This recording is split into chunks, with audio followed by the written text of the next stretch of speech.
Augusto Cury, brasileiro, médico, psiquiatra, cientista e escritor, com mais de 30 anos de trabalho intenso, escreveu mais de 70 livros, lançados em mais de 70 países, mais de 95 milhões de exemplares vendidos no mundo inteiro.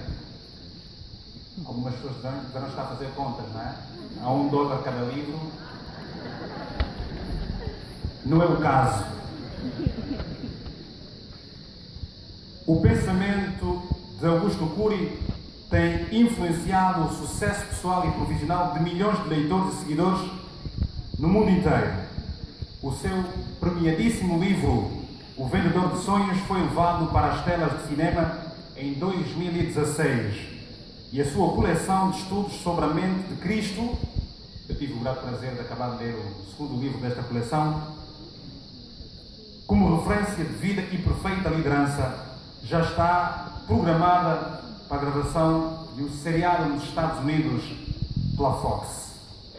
Além da teoria da síndrome do pensamento acelerado, como cientista e ainda o autor da teoria da influência da inteligência multifocal, que analisa o processo de construção dos pensamentos, que o tornou num dos poucos pensadores vivos, cuja teoria é estudada em cursos de licenciatura, mestrado e doutorado nos Estados Unidos, na Europa, Brasil e eu também acredito que em África, em Angola em particular. Embora não esteja aqui escrito. Ontem tivemos a mobilidade de ouvirmos falar Augusto Cury no Inmetro para profissionais da saúde e educação e fez uma conferência de imprensa. Amanhã vai falar sobre inteligência, negócios e liderança de alta performance, o encontro com executivos, líderes, empresários e dirigentes. Amanhã às 8h30, no Auditório Nobre do Inmetro. Minhas senhoras e meus senhores, ler os livros é muito bom. Vê-lo, acreditem, também é. Para os vossos aplausos. Dr. Augusto Cury.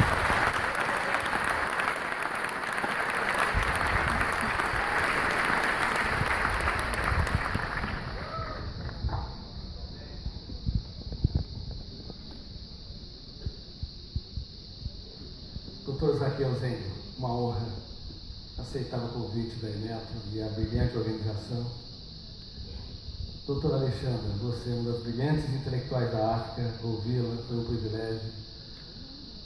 O doutor Oscar, um brilhante médico que já está sabendo mais da teoria da inteligência multifocal que eu. O Ernesto, um espermatozoide vencedor. Parabéns, Ernesto, sua sensibilidade. Você é William Bonner aqui de Angola e com certeza você é mais vencedor do que muitos brilhantes jornalistas dos países envolvidos. Queridos amigos, eu posso dar essa conferência de duas maneiras. Antes disso, eu fiquei sabendo que algumas pessoas com muito sacrifício pagaram a sua entrada aqui no auditório e várias outras não tiveram oportunidade de conseguir recursos para estar aqui. Por isso, esta minha conferência, que está sendo gravada, eu tenho o maior prazer de encorajá-lo a passar essa conferência em todas as escolas, todas as universidades, gratuitamente. Por favor, faça.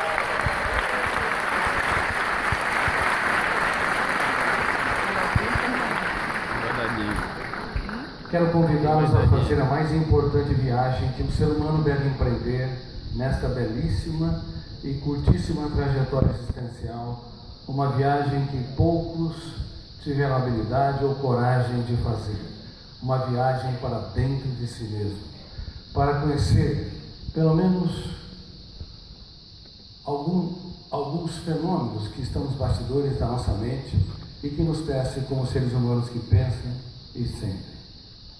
A única espécie, em meio a mais de 10 milhões de espécies, que tem consciência, que tem uma história e escreve a sua própria história. Eu vou começar conversando com vocês sobre a minha própria história.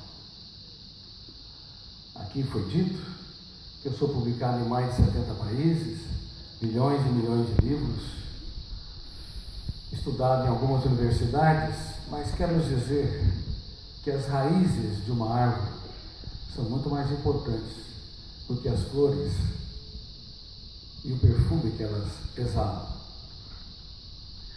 Quando eu fazia o secundário, que nós chamamos no Brasil de ensino médio, eu era a segunda nota da classe, de baixo para cima. Nenhum professor acreditava em mim.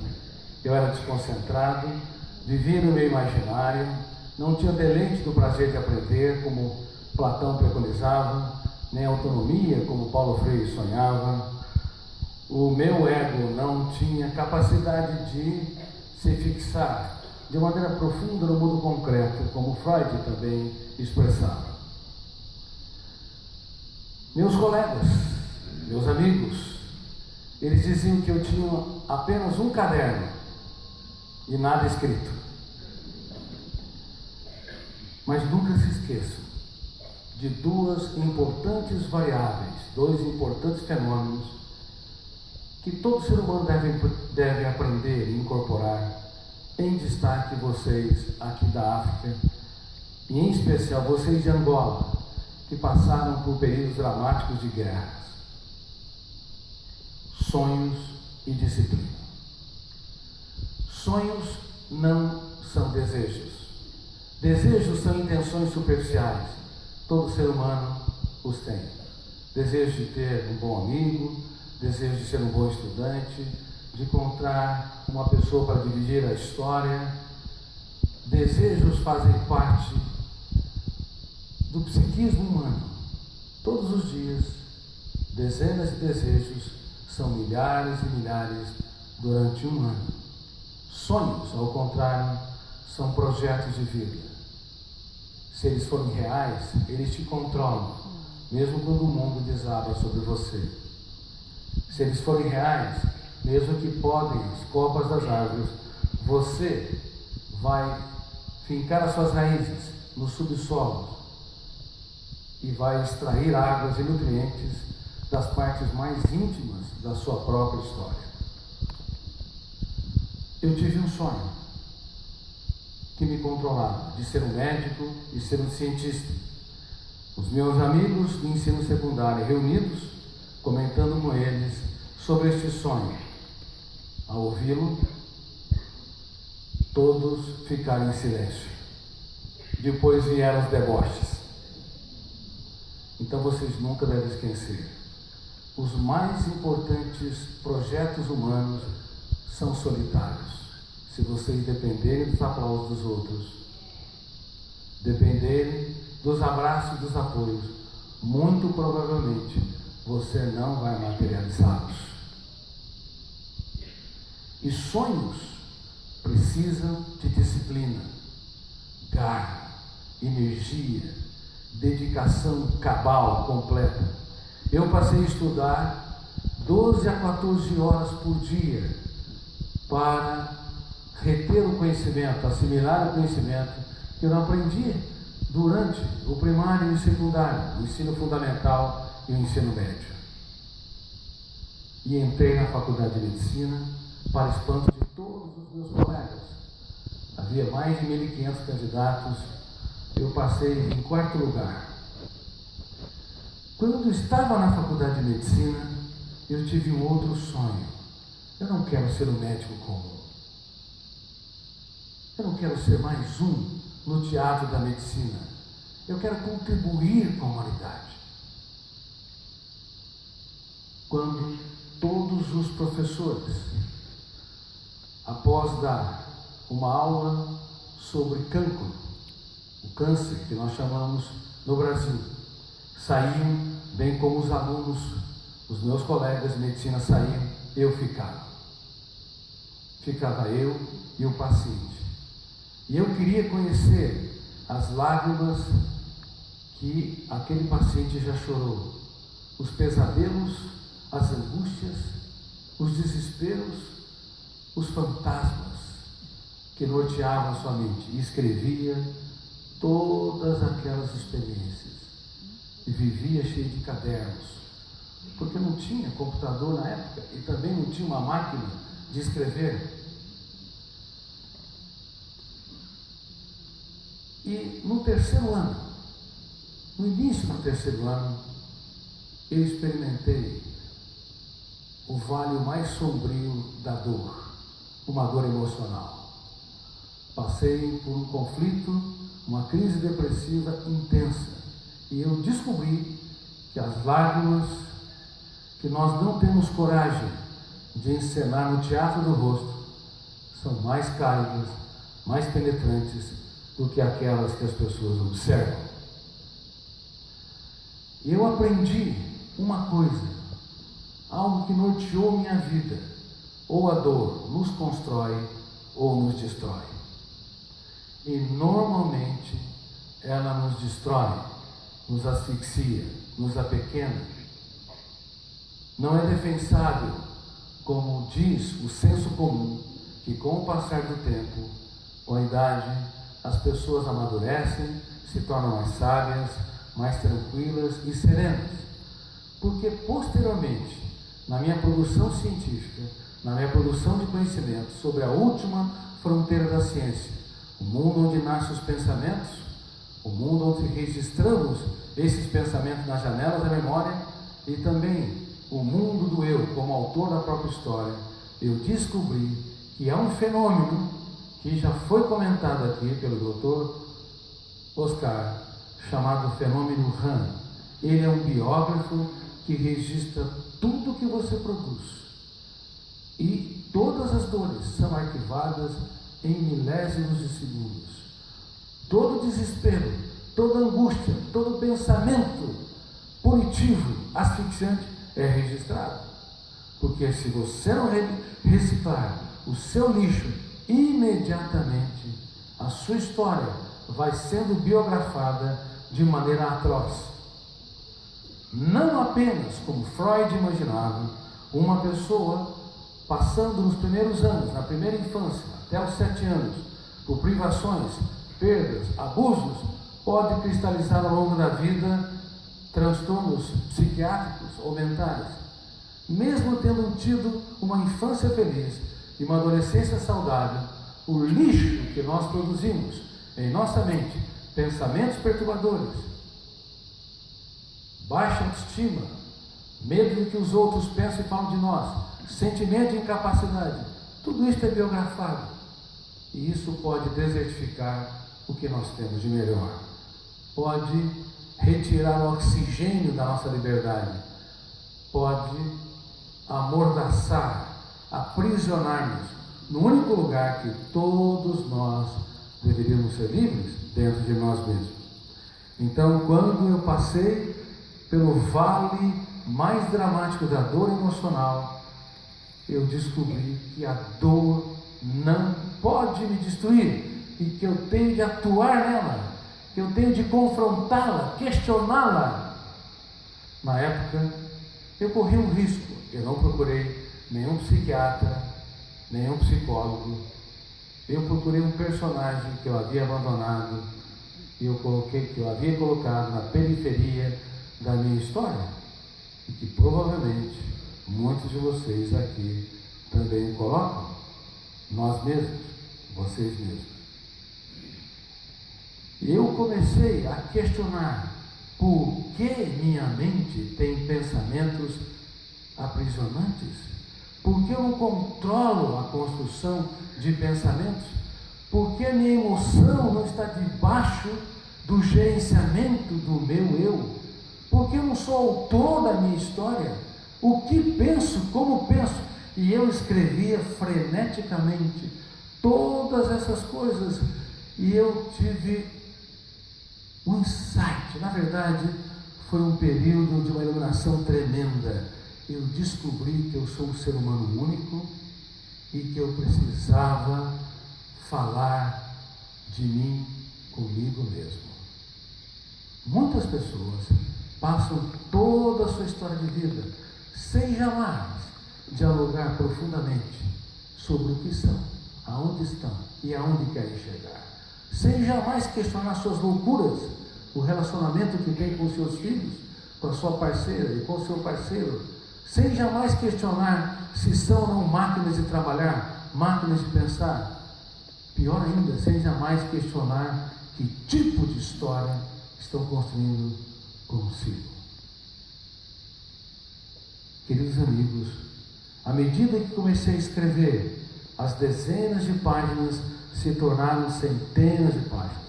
E eu me lembro quando eu fazia o 6º ano de medicina, eu gastava 4 horas por dia trabalhando nesse nicho que era a teoria da inteligência multifocal, e que eu não entendia direito quais eram, se eu era ousado demais, quais eram os objetos da minha pesquisa, mas eu estava entrando numa seara, e falo com muita humildade, que poucos pensadores se atreveram a entrar. Pensar o pensamento, pensar o eu como protagonista da nossa história, como gestor da mente humana.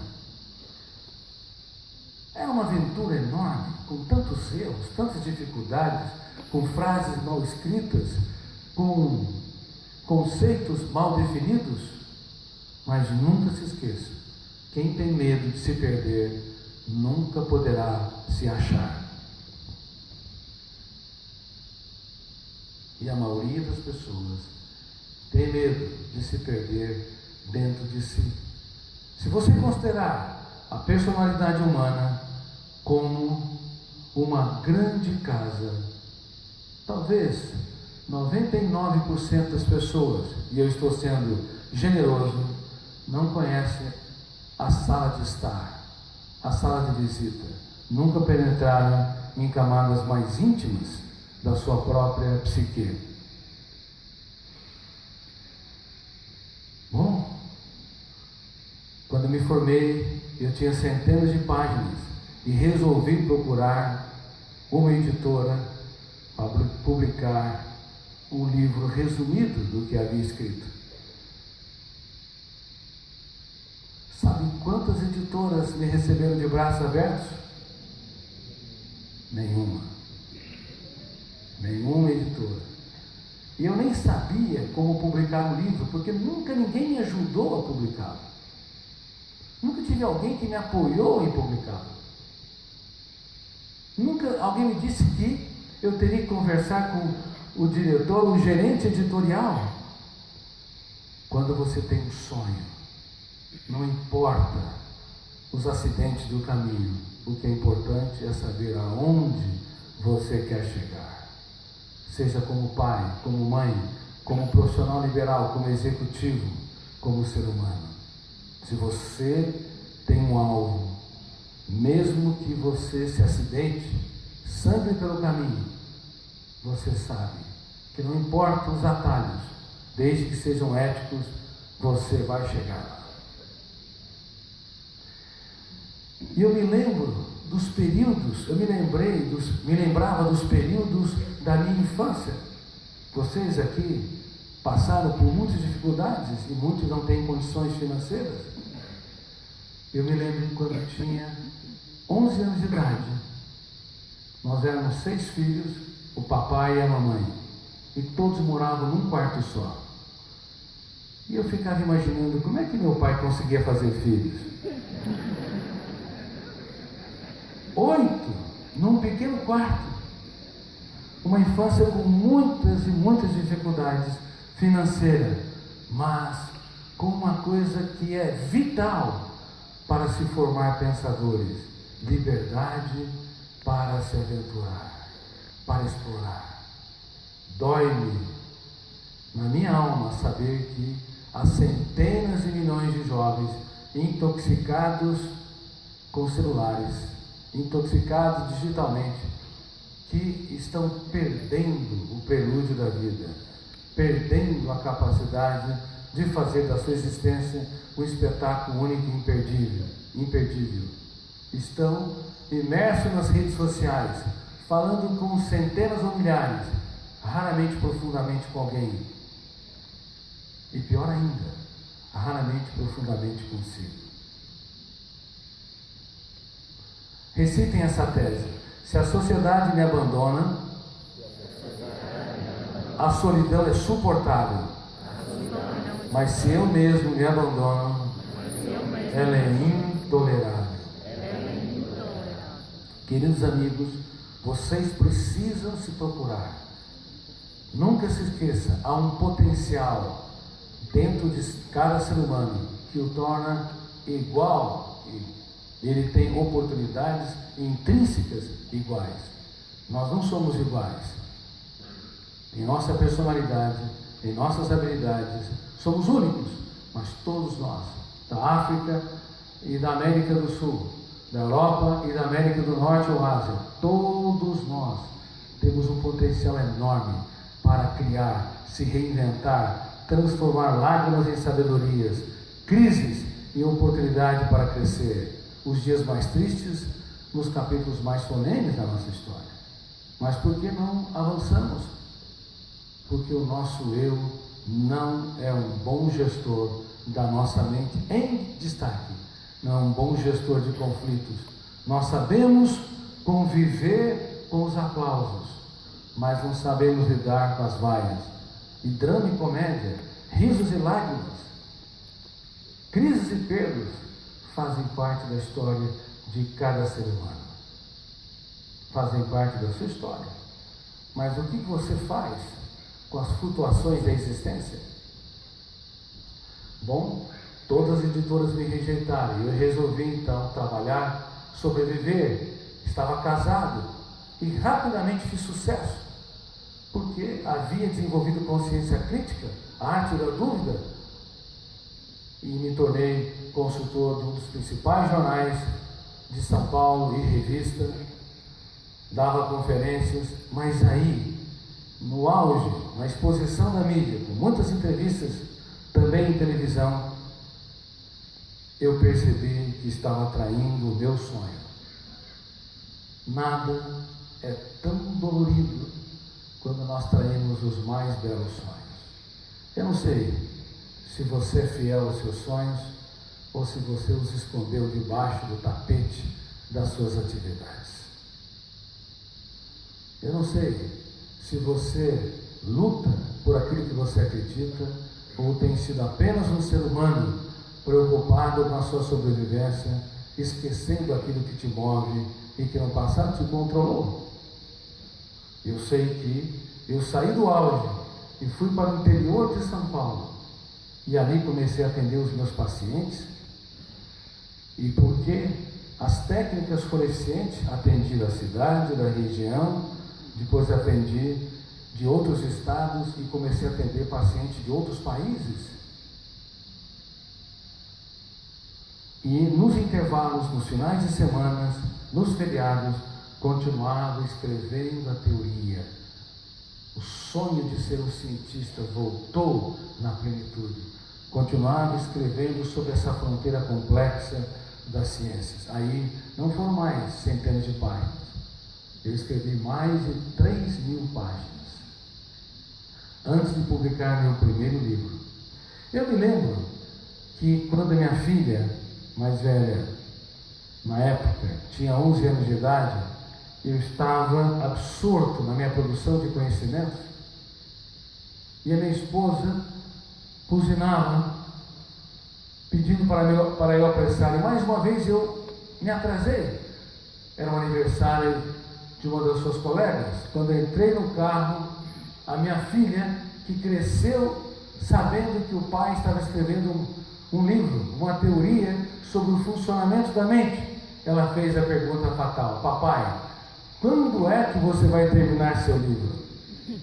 E aí a minha esposa, numa das raras vezes que perdeu a paciência comigo, lembrando-se que quando eu fazia o 4º ano de medicina e ela o 2º ano, nós começamos a namorar, e quando eu a levei para tomar um suco, tinha uma dificuldade financeira muito grande, era um suco de laranja, e caiu um bilhete do bolso, e ela perguntou: do que é esse bilhete? Ela achou que era de uma outra namorada. Eu falei: olha, eu não sou muito normal, eu estou escrevendo sobre a mente humana. Se você quiser se arriscar a morar comigo, saiba que isso vai controlar a minha vida. Bom, como o amor é cego e surdo, ela resolveu apostar na nossa história. Bom, e os anos se passaram. E a minha filha então perguntou: papai, quando você vai terminar seu livro? Aí minha esposa perdeu a paciência. Olhou nos meus olhos e me disse: minha filha, este homem nunca vai terminar esse livro. Pois o dia que ele terminar, ele vai morrer. Infelizmente, eu terminei e não morri.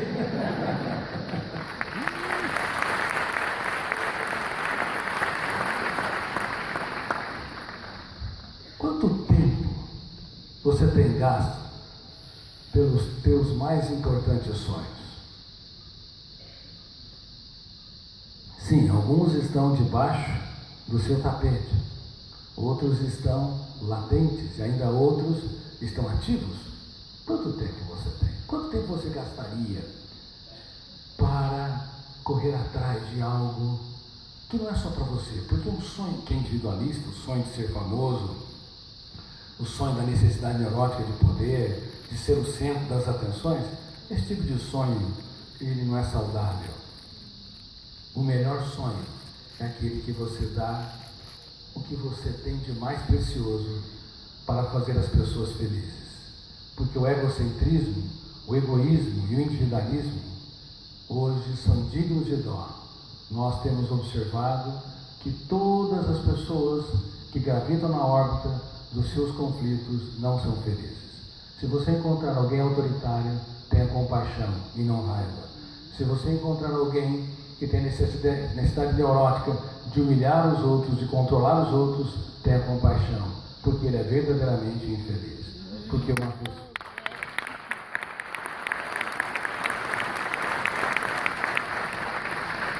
uma pessoa feliz, estavelmente saudável, é alguém que dá um ombro para os outros chorarem e o outro para os outros apanharem.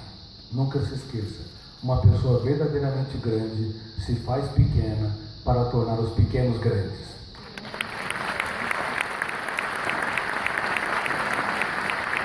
Bom, agora eu tinha 3.000 páginas. Lá atrás, 400 páginas, ninguém abriu as portas. E agora? Imagine você escrevendo sobre o processo de construção de pensamentos e tendo a ousadia que uma editora publique uma área que, como eles disse, poucos se arriscaram a estudar. Freud, Piaget, Vygotsky, Arthur Schopenhauer, Kant, Hegel, Sartre, Merleau-Ponty, Kierkegaard e tantos outros usaram o pensamento pronto para produzir as suas teorias, mas não tiveram oportunidade de estudar o próprio pensamento. Imagine como você pensa, reflita. Eu estou falando com você. Como é que você, em milésimos de segundos, detona gatilhos que são fenômenos inconscientes, abre milhares de janelas com milhões de dados para assimilar um verbo que eu conjugo tempo espacialmente? Como é que você faz? Quando você produz uma ideia que te promove ou que te pune, como é que você, no meandro da sua mente, conseguiu produzir algo mais complexo que um smartphone da Apple ou da Samsung em frações de segundos? Vocês nunca repararam que a construção de pensamentos tem uma complexidade tão grande que faz até os pacientes em surto psicótico nem de longe serem seres humanos de menor valor, de baixa complexidade? Qualquer surto psicótico, ideias paranoicas que o mundo conspira contra ele, ou às vezes olha para a televisão e acha que o Ernesto está falando com ele, nem de longe isso reflete alguém que tem uma construção baixa, pobre.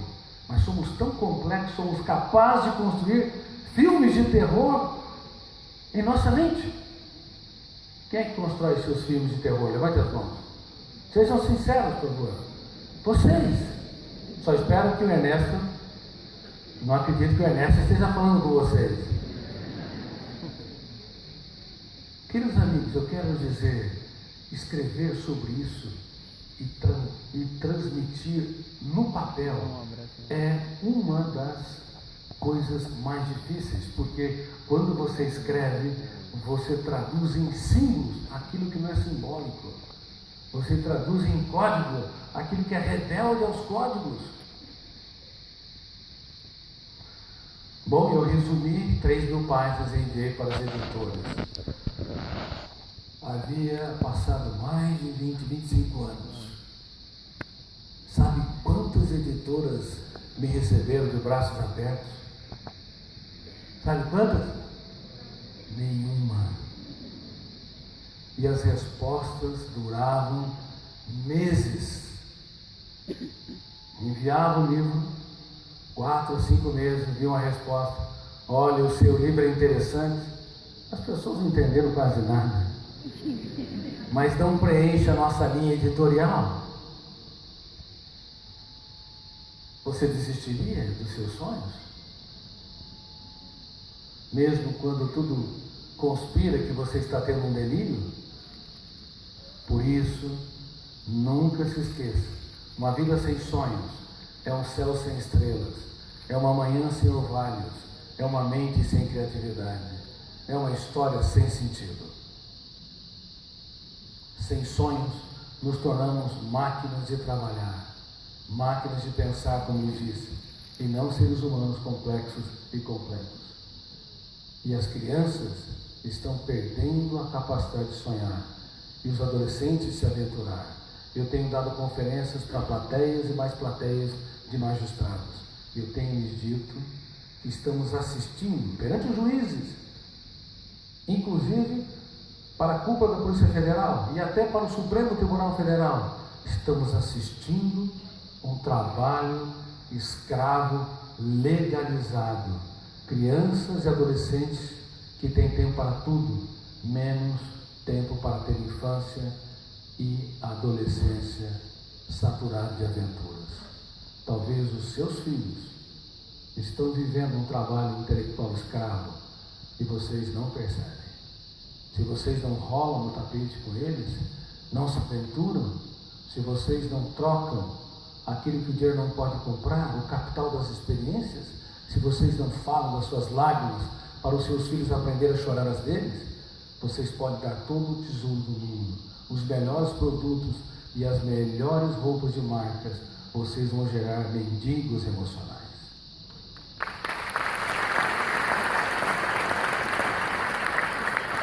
E aqui está minha filha mais nova, a Cláudia.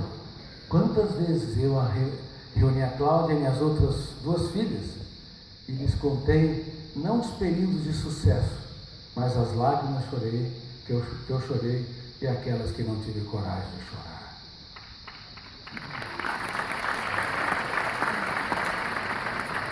E o risco de pais que têm